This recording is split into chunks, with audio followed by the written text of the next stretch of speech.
that's enough. Quick and easy. We probably ought to soften up the area around the spoke nut. But I think that's gonna work.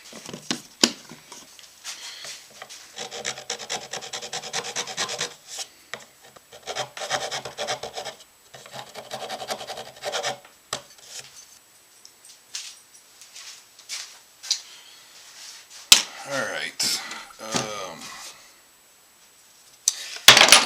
One thing, I made sure our access hole fits well and is good and centered.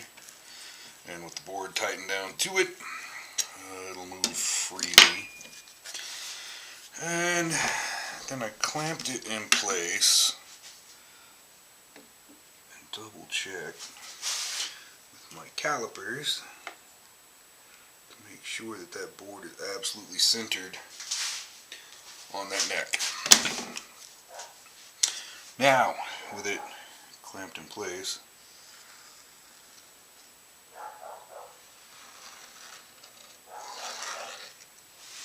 mark the back of the fretboard.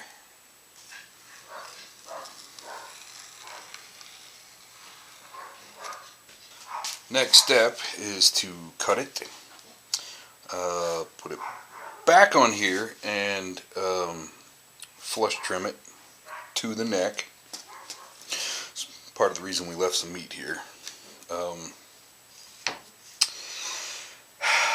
And then we can stick it on the jointer and take off an 1/8 plus a 32nd, I think, is our plan. So it's just a hair more than we normally would have taken off for binding, so that the red heart part of the binding stays the width that it would have, which is not much, and we've got just a tiny bit of room for that veneer to go between. Meanwhile, I was a bad host. Kind of. I needed to plan our piece of walnut for the Great Guitar build. What I needed was to thickness our head plate down. So this needed to get thickness down anyway and cleaned up. So I thicknessed this down just enough to get it nice and clean, and then I used it as a platform to super glue masking tape a couple pieces of, I don't know, probably like 8-inch pieces of poplar that were 1/4 inch around our head plate, on either side, so I could mitigate snipe on the thicknesser, so we could get the head plate thickness down. Now that we've done that, and it's pretty thin, with it at that thickness, to get the whole thing down to 5/8, we're going to take off a lot of material. Incidentally, I have decided that in the areas where we're touching wingay, I'm going to use chrome hardware, and on the places where it's ash, we're going to do black hardware. Which means black bridge, black string through ferrules, front and back, 2 black tuners, and 4 chrome tuners. And I'm just gonna hope that doesn't look goofy. If it does, we don't have to do that. We can do something else. But I want to see how that looks. It is time, I believe. However, before I do that, I want to double check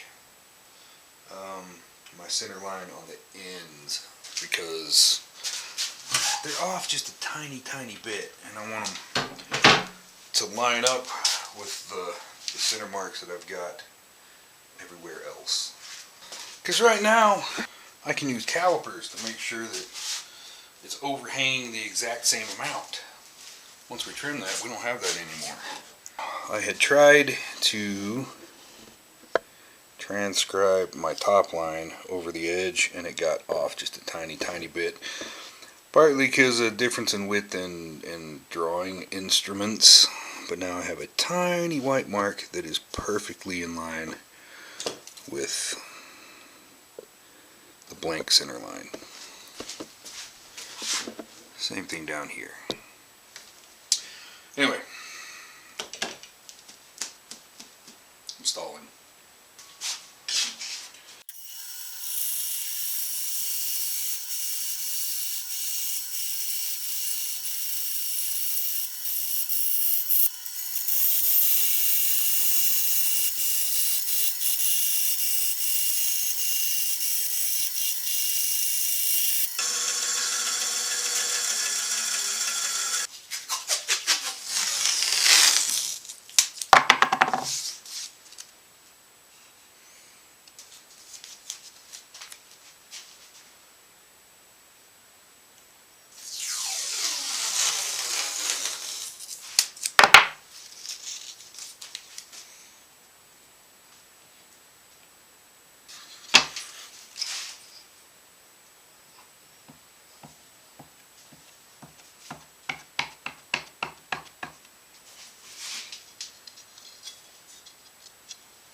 Okay, I'm thinking binding needs to be somewhere between a little less than 1/8,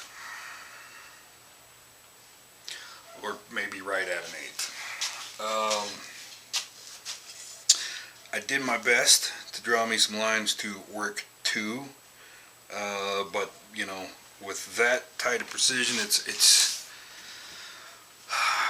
really hard to get it exactly the same on both sides. So I can't really count on that being the case.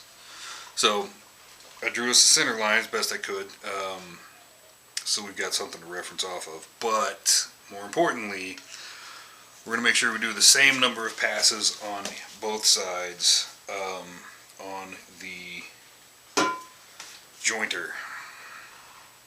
This has been my plan all along. So, it's probably the best tool we've got to try to be precise here anyway. I have set it to a 64th. So I'm counting on 6 passes. We'll see if we need 1 or 2 after that.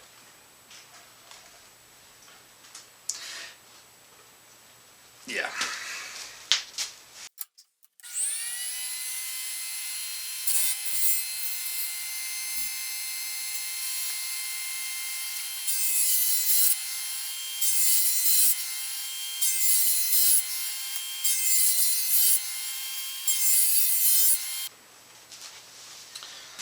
Alright, I wound up doing 8 passes. I think we need to take off a little more.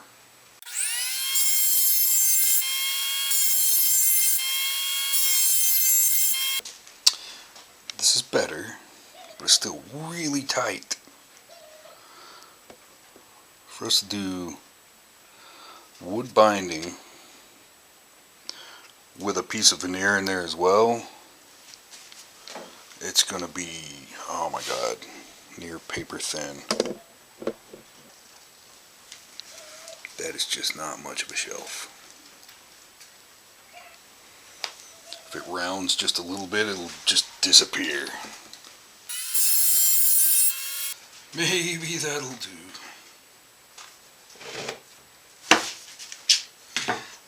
Just for fun. I don't remember the dimensions on my binding bit.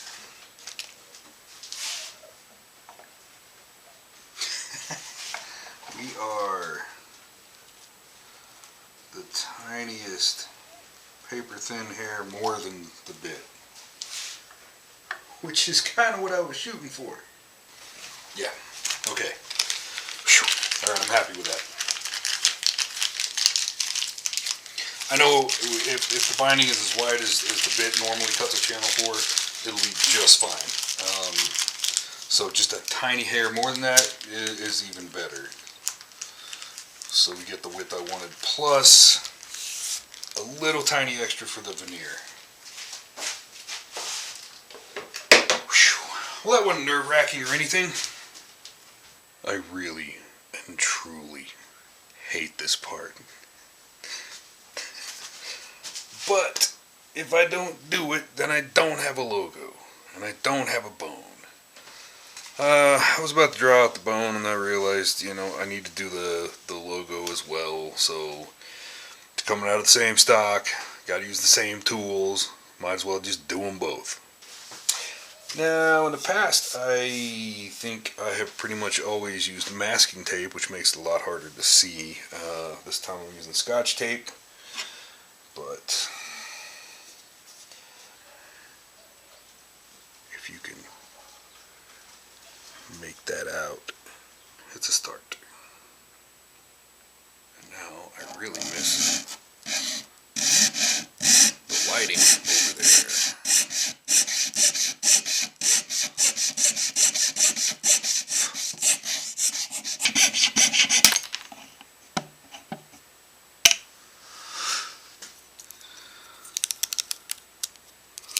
All said and done, we got a logo.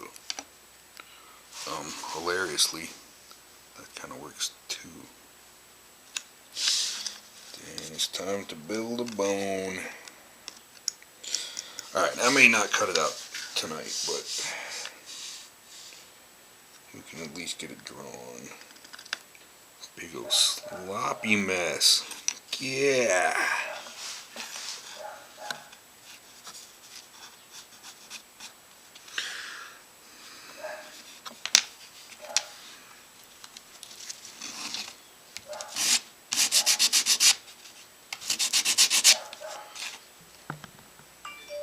Yay.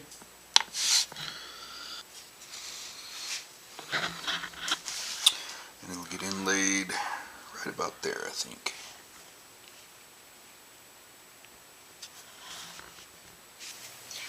Thanks for joining me. If you like what we're doing, if you're digging it, like and subscribe.